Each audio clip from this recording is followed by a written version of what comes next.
కేసీఆర్ చాలా యాక్టివ్గా కనిపిస్తూ ఉన్నారు సార్. నిన్న తెలంగాణ భవన్లో పార్టీ నేతలతో సమావేశం నిర్వహించారు. ఆ తర్వాత సుదీర్ఘంగా జరిగిన ప్రెస్ మీట్లో రేవంత్ సర్కార్పై రేవంత్ పేరు ప్రస్తావించకుండానే అనేక విమర్శలు చేశారు. సర్వభ్రష్ట కాంగ్రెస్ అంటూ నిలదీసిన పరిస్థితి. వస్తున్నా తోలు తీస్తా, ఇప్పటి వరకు ఒక లెక్క, రేపటి నుంచి మరో లెక్క అంటూ చాలా అగ్రెసివ్గా కాంగ్రెస్ ప్రభుత్వం మీద విమర్శలు చేశారు సార్. ఏంటి సార్ తెలంగాణ రాజకీయాలపై ఈ కేసీఆర్ ఈ 2 years తర్వాత మళ్ళీ యాక్టివ్ అయ్యి ఇంత అగ్రెసివ్గా ఉన్నారు కదా, దీని ప్రభావం ఏంటి, ఇంపాక్ట్ అంతా, ఈ సమయంలోనే కేసీఆర్ రావడానికి గల కారణాలు ఏంటి?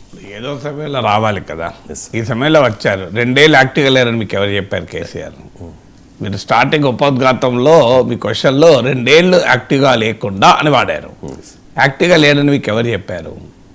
ఎందుకంటే మీకు కంప్లీట్గా బీఆర్ఎస్ రాజకీయాలు నడిపిస్తున్నదే కేసీఆర్ కదా. ఇది ఒక రాంగ్ పర్సెప్షన్ మనము సమాజంలో క్రియేట్ చేయకూడదు. కేసీఆర్ బహిరంగంగా ఫీల్డ్ మీద కూడా కొన్నిసార్లు వచ్చారు. మీకు కృష్ణా జలాల ఇష్యూ వచ్చినప్పుడు వచ్చారు, చాలాసార్లు వచ్చారు. అంటే ఆ స్థాయిలో అంటే అసెంబ్లీకి కూడా వచ్చారు.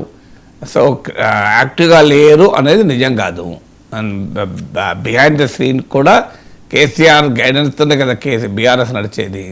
సో కేసీఆర్ యాక్టివ్గా లేడు అనేది పూర్తిగా అబద్ధం. కేసీఆర్ బహిరంగంగా బస్తీ మీద సవాలంటే ఇప్పుడు వచ్చారు, అది తేడా. యాక్టివ్గా అప్పుడు ఉన్నారు, ఇప్పుడు ఉన్నారు. ఇప్పుడు ఏంటంటే ప్రభుత్వాన్ని ఛాలెంజ్ చేస్తూ ఫీల్డ్ మీద మరింత క్రియాశీలకంగా నాయకత్వం వహించి ఇప్పటిదాకా కేటీఆర్, హరీష్ రావు ప్రభుత్వ వ్యతిరేక క్యాంపెయిన్ కానీ పోరాటానికి కానీ నాయకత్వం వహిస్తూ వచ్చారు. ఇప్పుడు కేసీఆరే ప్రత్యక్షంగా ఆ పని చేయబోతున్నాడు. ఇప్పటిదాకా ఆయన గైడెన్స్లో వీళ్ళు జరిపితే ఇప్పుడు మళ్ళీ కేసీఆర్ రంగంలోకి దిగుతున్నారు అని. సో దానికి కారణం ఏంటి అంటే 2 years అయిపోయింది. వెంటనే కనుక దిగితే కేసీఆర్ ఓడిపోయాడు కనుక వస్తున్నాడు, కేసీఆర్ సహించలేకపోతున్నాడు, కేసీఆర్ అధికార వ్యామోహం ఎక్కువగా ఉంది. చూడండి దురద చూడండి, కాంగ్రెస్ అధికారంలోకి వచ్చి 3 నెలలు కాలే, 6 నెలలు కాలే, అప్పుడే శాపనార్థాలు పెడుతున్నాడు, అప్పుడే తిడుతున్నాడు అని ఎక్కడ పబ్లిక్ పర్సెప్షన్ క్రియేట్ అవుతుందో అనే ఉద్దేశంతో కేసీఆర్ 2 ఏళ్ళు, నేను నిన్న కూడా చెప్పాను, నేను 2 ఏళ్ళు ఆగాను, ఇక ఆగదలుచుకోలేదు అని.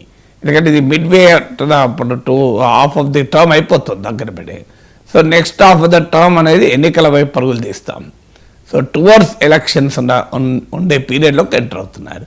సో ఇటీవల జరిగిన మీకు జూబ్లీ హిల్స్ ఎలక్షను, పంచాయతీ ఎన్నికలు కూడా ప్రధానంగా కాంగ్రెస్ వర్సెస్ బీఆర్ఎస్గా నడిచింది కనుక ప్రధాన ప్రతిపక్షంగా తాము క్రియాశీలకంగా ఉంటే ఆ స్పేస్ తనకు నిలబడిపోతుంది కూడా అర్థమైపోయింది. ఇప్పుడు కనుక ఈ అవకాశాన్ని జారవిడుచుకుంటే రేపు ఆ స్పేస్లోకి ఇప్పటివరకు బీజేపీ రాలేదు, అవకాశం ఉండి కూడా బీజేపీ రాలేకపోయింది. ఆ ప్రయత్నం బీజేపీ చేస్తోంది. ఇప్పుడు ఇటీవల మోడీ కూడా పార్టీ ఎంపీలను పిలిచి మందలించాడు. అలాగే బిఎల్ సంతోష్ వచ్చి పార్టీ కార్యవర్గ సమావేశం పెట్టి మందలించాడు. So BJP trying to revive, అంటే ఆ అవకాశాన్ని కోల్పోయామే. పార్లమెంట్ ఎన్నికల్లో వచ్చిన అపూర్వ అవకాశాన్ని కేసీఆర్ బీఆర్ఎస్కు మనం అపోజిషన్ స్పేస్లో వదిలేసామే అనేది బీజేపీలో మొదలైంది. సో బీజేపీ మరింత చురుగ్గా అపోజిషన్ స్పేస్లోకి దూసుకురాకముందే ఆ అపోజిషన్ స్పేస్లో కేసీఆర్ కనుక ముందుండి ప్రవేశిస్తే డెఫినెట్గా దాని ఇంపాక్ట్ ఎక్కువ ఉంటుంది. రెండవది ఏంటంటే మీకు కనీసం 1-2 బై ఎలక్షన్లైనా వచ్చే అవకాశాలు కనబడుతున్నాయి. అట్లీస్ట్ ఖైరతాబాద్ బై ఎలక్షన్ అయితే గ్యారంటీగా వస్తుంది. తర్వాత మీకు వస్తే స్టేషన్ బై ఎలక్షన్ వచ్చే స్కోప్ ఉంటుంది. సో ఈ బై ఎలక్షన్స్ కూడా సెకండ్ హాఫ్ ఆఫ్ కాంగ్రెస్ టర్మ్లో రాబోతున్నాయి, అంటే రేపు టువర్డ్స్ ఎలక్షన్స్ రాబోతున్నాయి ఇవి. సో అందువల్ల ఈ బై ఎలక్షన్స్ కూడా పొలిటికల్ సిగ్నిఫికెన్స్ పెరుగుతుంది. జూబ్లీ హిల్స్ బై ఎలక్షన్లో బీఆర్ఎస్కి అర్థమైందంటే ఓడిపోవచ్చు, కానీ చివరి నిమిషంలో పరిస్థితులు తారుమారు కావచ్చు, కానీ రాజకీయ పరిస్థితులను కనుక పరిశీలిస్తే ఫీల్డ్ పైన కాంగ్రెస్ ప్రభుత్వం పైన అసంతృప్తి కనిపించింది. అఫ్కోర్స్ అది అన్మేనేజబుల్గా లేకపోవడం వల్ల పొలిటికల్ అండ్ పోల్ మేనేజ్మెంట్ ద్వారా కాంగ్రెస్ దాన్ని మేనేజ్ చేసుకోగలిగి 25,000 మెజారిటీతో బయటపడింది. అంటే ఉప ఎన్నిక కావడము, ఉప ఎన్నికల్లో కాంగ్రెస్ గెలిస్తే ఉపయోగం తప్ప వేరే వాళ్ళు గెలిస్తే ఏం లాభం అని, ఇలాంటి సెవరల్ ఫ్యాక్టర్స్ వల్ల కాంగ్రెస్ గెలవచ్చు. కానీ నేను ఆ రోజు కూడా చెప్పాను, ఈ ఉప ఎన్నిక ఫలితం వచ్చిన రోజు కూడా చెప్పాను, కాంగ్రెస్ పార్టీ గెలవచ్చు కానీ బట్ ఇట్స్ ఏ సిగ్నిఫికెంట్ హెచ్చరిక కాంగ్రెస్కు. జూబ్లీహిల్స్ బై ఎలక్షన్ ఫీల్డ్ మీదకి వెళ్ళి స్టడీ చేస్తే క్లియర్గా అర్థమైంది, పబ్లిక్ డిస్కంటెంట్ క్లియర్గా ఉంది. హైదరాబాద్ లాంటి నగరంలో బీఆర్ఎస్కు ఆ బలం ఇప్పటికీ కూడా ఉంది. మీకు రాష్ట్రంలో కూడా ఇప్పుడు పంచాయతీ ఎన్నికలు చూస్తే ఈ అననుకూల పరిస్థితుల్లో కూడా బీఆర్ఎస్ అపోజిషన్ స్పేస్లో బలమైన ప్లేయర్గా నిలబడ్డది. అధికార పార్టీని ఓడించలేకపోవచ్చు. సో అందువల్ల ఈ పరిస్థితులు, ఈ డిస్కంటెంట్ గనక ఇలాగే వదిలేస్తే అది కాంగ్రెస్ పార్టీ సులభంగా మేనేజ్ చేసుకోగలుగుతుంది అనేది క్లియర్గా జూబ్లీహిల్స్ బై ఎలక్షన్ రుజువు చేసింది. అంటే అసంతృప్తి ఉండడం వేరు, ఆ అసంతృప్తి రాజకీయ వ్యక్తీకరణ జరగడం వేరు. డిస్కంటెంట్ ఉండడం వేరు, ఆ డిస్కంటెంట్కి ఒక పొలిటికల్ ఎక్స్ప్రెషన్ రావాలి. వచ్చినప్పుడే రాజకీయ మార్పులు అవుతుంది, దానికి ఒక స్ట్రైకింగ్ పవర్ వస్తుంది. పొలిటికల్ ఎక్స్ప్రెషన్ రావాలి అంటే ఆ డిస్కంటెంట్ ఒక స్థాయి దాటి ఉండాలి. ఆ అసంతృప్తిని రాజకీయంగా మలుచుకోగలిగే పార్టీ ఉండాలి, నాయకత్వం ఉండాలి. దాన్నే పొలిటికల్లీ గల్వనైజింగ్ డిస్కంటెంట్ అంటారు. ఆ పొలిటికల్లీ గనక డిస్కంటెంట్ గల్వనైజ్ కాకపోతే, బలమైన ప్రత్యామ్నాయం కనిపించకపోతే ఆ అసంతృప్తి కాస్త డిసిపేట్ అవుతుంది. మీకు దానికి ఉదాహరణే భారతదేశ ఎన్నికలు. నరేంద్ర మోడీ ప్రభుత్వం పైన అనేక అంశాల్లో అసంతృప్తి ఉంటుంది. ముఖ్యంగా ఎకానమీ పైన మీరు mood of the nation India today survey చూడండి, రకరకాల సర్వేలు చూడండి, సిఎస్డిఎస్ లోక్నీతి వల్ల స్టడీస్, నేషనల్ ఎలక్షన్ స్టడీస్ చూడండి, అన్నిట్లో కూడా కనబడుతుంది క్లియర్ అసంతృప్తి మోడీ ప్రభుత్వం పైన. అనేకసార్లు ఈ 11 ఏళ్లలో అనేకసార్లు మోడీ ప్రభుత్వం పట్ల అసంతృప్తి వ్యక్తమైంది. అది రాజకీయ వ్యక్తీకరణ మాత్రం కొన్నిసార్లు మాత్రమే ఏర్పడింది. దానికి ఉదాహరణ 2024 ఎలక్షన్స్. 2024 ఎలక్షన్లో 63 సీట్స్ బీజేపీ తగ్గింది. దానికి ఉదాహరణది. డిస్కంటెంట్ ప్రతిసారి ఉంది, కానీ అది పొలిటికల్ ఎక్స్ప్రెషన్ ఒక్కసారే అయింది. మళ్ళీ తర్వాత జరిగిన అసెంబ్లీ ఎన్నికల్లో కాలే. ఎందుకు కాలేదు అంటే మళ్ళీ రీజన్ అదే, అసంతృప్తి ఉండడం వేరు, ఆ అసంతృప్తికి ఒక రాజకీయ రూపాన్ని ఇచ్చేటువంటి బలమైన ప్రత్యామ్నాయ రాజకీయ శక్తి, ఆ రాజకీయ కార్యాచరణ ఉండాలి. ఇప్పుడు మోడీకి అడ్వాంటేజ్ ఏమవుతుందంటే అసంతృప్తి ఉంటుంది, కానీ ఆ అసంతృప్తిని రాజకీయంగా ఛానలైజ్ చేయగలిగే స్థాయిలో దేశంలో కాంగ్రెస్ పార్టీ లేదు, ఇండియా కూటమి లేదు. దానికి వారు ఎంచుకునే ఇష్యూస్ కూడా అందుకు ఉపయోగపడతలేదు. ఓట్ చోరీ లాంటి ఇష్యూస్ తప్ప గ్రౌండ్ లెవెల్లో ప్రజలు ఫీల్ అవుతున్న సమస్యలను పట్టించుకోవడం లేదు. ఆల్టర్నేటివ్ లీడర్షిప్ లేదు. దానికి తోడు ఆ డిస్కంటెంట్ను మేనేజ్ చేయగలిగే భావోద్వేగపరమైన అంశాలను ఎప్పటికప్పుడు బీజేపీ తేగలుగుతోంది. అందువల్ల మీకు మోడీ పట్ల అసంతృప్తి ఉన్నా అది రాజకీయ రూపాన్ని సంతరించుకోవడం లేదు అన్ని సందర్భాల్లో. అందుకే రాష్ట్రంలోనైనా కాంగ్రెస్ ప్రభుత్వం పట్ల అసంతృప్తి స్పష్టంగా జూబ్లీహిల్స్ ఎన్నిక సమయంలో బయటపడింది. కానీ ఈ అసంతృప్తిని కాంగ్రెస్ రాజకీయపరమైన పొలిటికల్ అండ్ పోల్ మేనేజ్మెంట్ ద్వారా ఓవర్కమ్ కాగలిగింది. ప్రజలకు ఆ ఓవర్కమ్ మేనేజ్ చేయగలిగే స్థాయిలోని డిస్కంటెంట్ ఉంది. పొలిటికల్గా మీకు గెలవనైజ్ చేయలేకపోయారు. మీకు అందుకే ఇప్పుడు గనక ఈ అవకాశాన్ని వదిలేస్తే ఈ అసంతృప్తి కాస్త కాంగ్రెస్ పార్టీ మేనేజ్ చేసుకోగలుగుతుంది, డిసిపేట్ అవుతుంది. కాదనుకుంటే ఈ అసంతృప్తికి బీజేపీ ఛాంపియన్ చేసే అవకాశం ఉంటుంది. సో అందువల్ల ఈ 3 పరిణామాల్లో ఏది జరిగినా బీఆర్ఎస్ నష్టం. కాంగ్రెస్ పార్టీ అసంతృప్తిని మేనేజ్ చేసుకున్న బీఆర్ఎస్ నష్టం. రెండవది, ఆ కాంగ్రెస్ ప్రభుత్వం పట్ల అసంతృప్తి డిసిపేట్ చెల్లాచెదరైనా కూడా అది ఘనీభవించకపోతే రాజకీయ రూపం సంతరించుకోదు. లేదు, ఆ అసంతృప్తిని బీజేపీ ఛాంపియన్ చేసింది అనుకోండి, బీఆర్ఎస్కి ఒక పొలిటికల్ అపార్చునిటీ పోతుంది. అందువల్ల ఈ సమయంలో కనుక కేసీఆర్ రంగంలో దిగకపోతే ఆ రాజకీయ రూపాన్ని ఇవ్వడంలో బీఆర్ఎస్ వెనుకబడే అవకాశం ఉంటుందని జూబ్లీహిల్స్ బై ఎలక్షన్ రిజల్ట్ తెలియజేసింది. అందువల్ల కూడా కేసీఆర్ రంగంలో దిగటానికి కారణమవుతుంది. ఎందుకంటే కేసీఆర్కు ఉన్న సమస్య ఏంటంటే లీడర్లకు ఉండే పెద్ద ప్రాబ్లం ఇగోసే. మీకు రేవంత్ రెడ్డి నిన్న కూడా మీరు చూడండి, రేవంత్ రెడ్డి పేరు కూడా చెప్పకుండా మాట్లాడడం అంటే రేవంత్ రెడ్డి ముఖ్యమంత్రి అని గుర్తించడానికి కూడా సిద్ధంగా లేడు. మీకు ఇది ఆంధ్రప్రదేశ్లో ఉండే ఫినామినన్.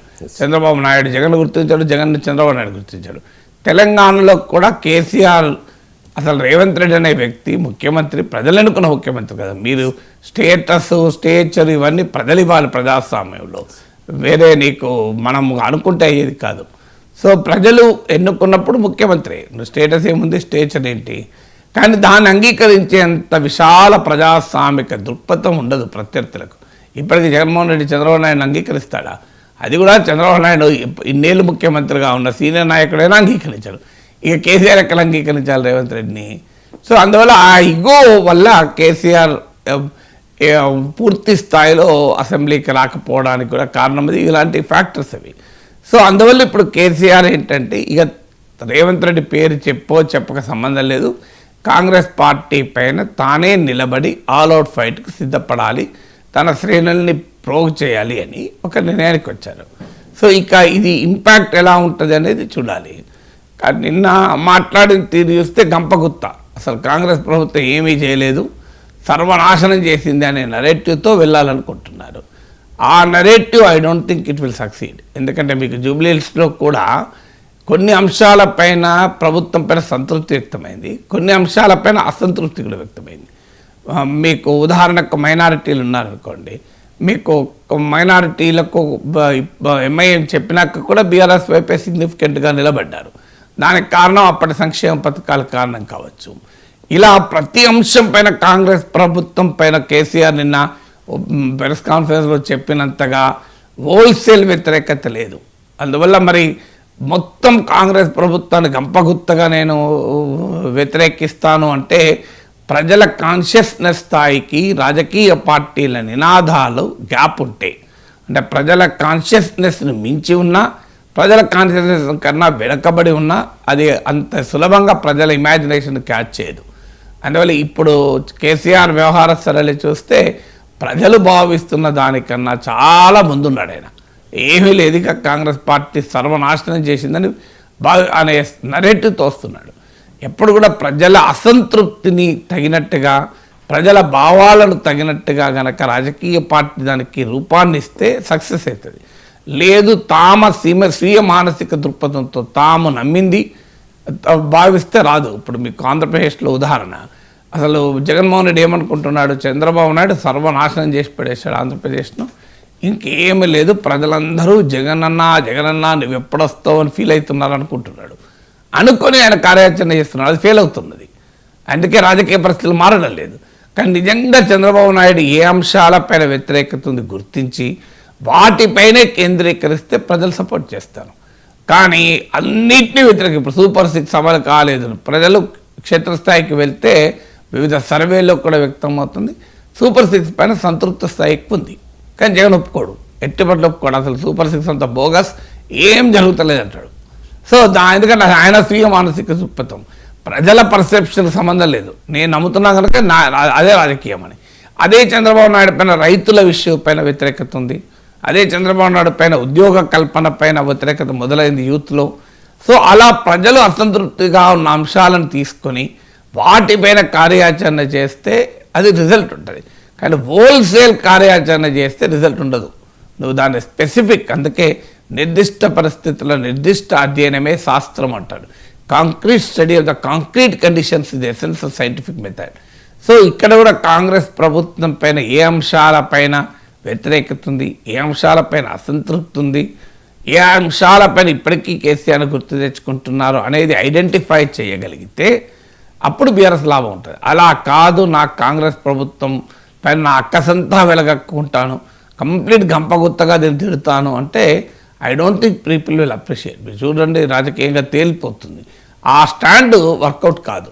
ప్రజలు ఏది ఫీల్ అవుతున్నారనే నువ్వు చెప్పాలి తప్ప నేను ఫీల్ అయింది ప్రజలు ఫీల్ కావాలంటే ఎట్లా? ఎక్కడైనా రాజకీయ నాయకులకు ఉండే పెద్ద సమస్యదే, ప్రజలు ఫీల్ అయిన దాన్ని రాజకీయ నాయకులు వినిపించాలి. They should reflect people's perceptions, ప్రజల భావాల్ని వారు వ్యక్తీకరించాలి. అలా కాకుండా తమ భావాల్ని ప్రజలు వ్యక్తీకరించాలని కోరుకుంటారు నాయకులు. అంటే ఆ ఇగో ప్రాబ్లమ్స్ వల్ల ఏమవుతుంది అంటే తమ భావాలు ప్రజలు వ్యక్తీకరించాలని వర్కౌట్ కాదు కదా. ప్రజల్లో ఉండేటువంటి భావాలు ఏంటి, ప్రజల అసంతృప్తి ఏంటి, ఏ అంశం పైన అసంతృప్తి ఉంది, నేను దాన్ని తీసుకొని కొట్లాడతాను అంటే అది ఒక రకంగా కన్సాలిడేట్ అవుతుంది.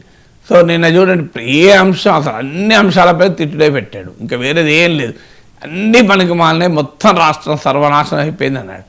సో